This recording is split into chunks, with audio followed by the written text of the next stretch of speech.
যা যা বক্তব্য শুনলাম সে বক্তব্যতে মনে হচ্ছে পুলিশের ফায়ারিং এ কম লাগছে, সিভিলিয়ান ড্রেসে হাতে 7.62 আপনারা নিয়ে গেছে 7.62 মানে 7.62 রাইফেল।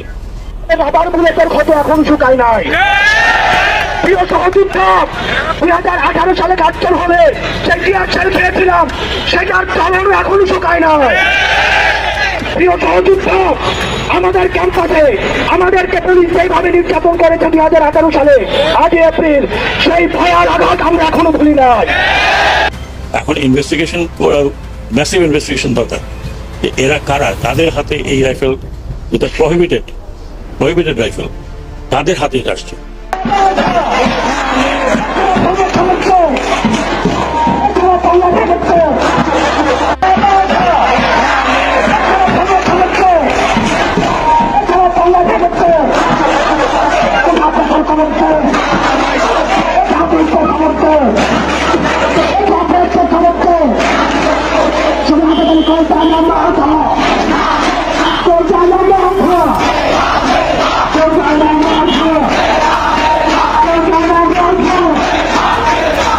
এই এলাকাটা কে কারা দিচ্ছে?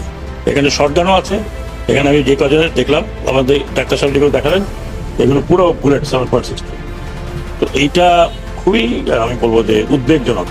একটা পুলিশের হাতে আছে, এরকম তার হাতে আছে, কিন্তু সিভিল ড্রেসে কারা আনসার এলাকাতে গিয়ে তারা বাইরেও হয়নি, তারা কিন্তু আনসার গেটের মধ্যে তাদের এরকম ভাবে ফায়ার করছে। আরো নাকি এখানে তো মাত্র 7-8 জন ওদের আনসার যে হসপিটাল ফ্যাসিলিটি সেখানেও আছে।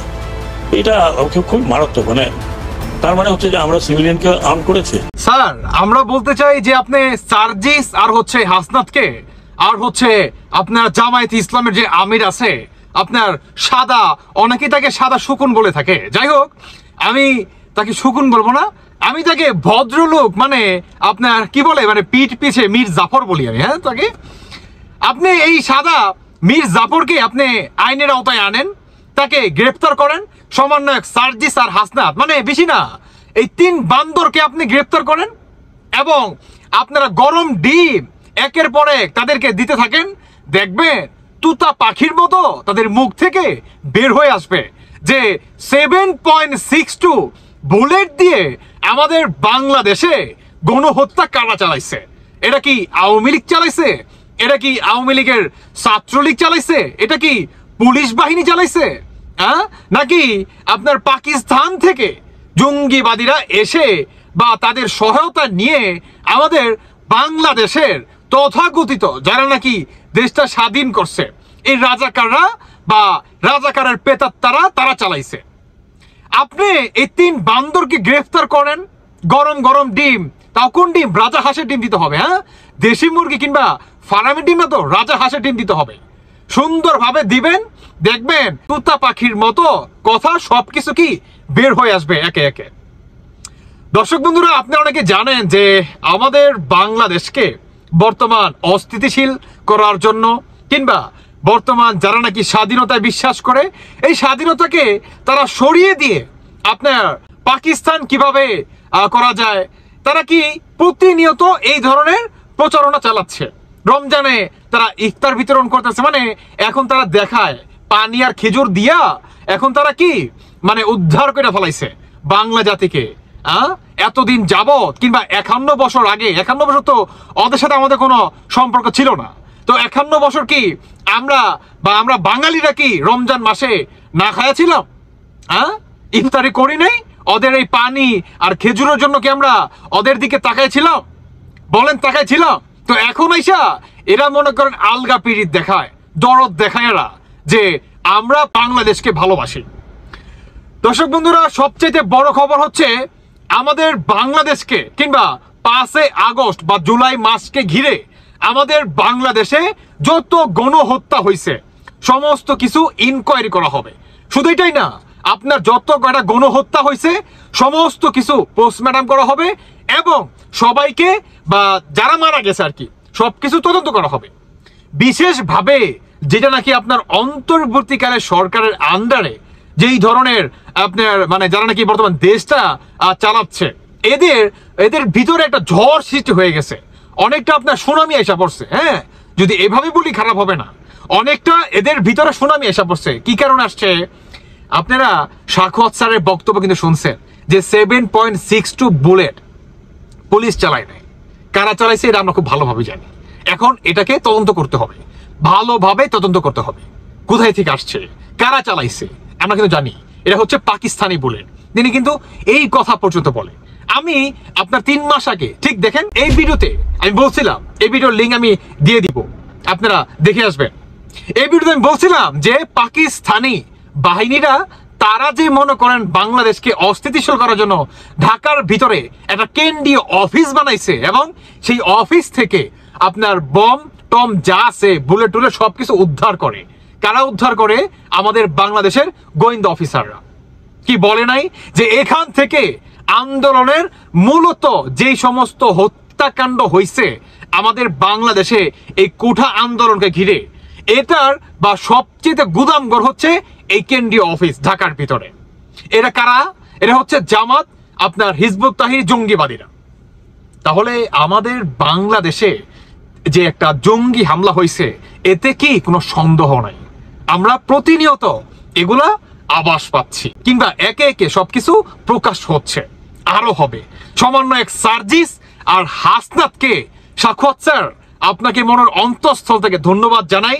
আপনি ইনকোয়ারি করেন, বেশ ভালো কথা, কিন্তু এই সমন্বয়ক সার্জিস আর হাসনাত আর জামায়াতের যে সাদা মুরব্বী মানুষ আছে ওনাকে প্লিজ এই 3 বান্দরকে আপনারা তদন্ত করেন এবং এদেরকে জিজ্ঞাসাবাদ করেন।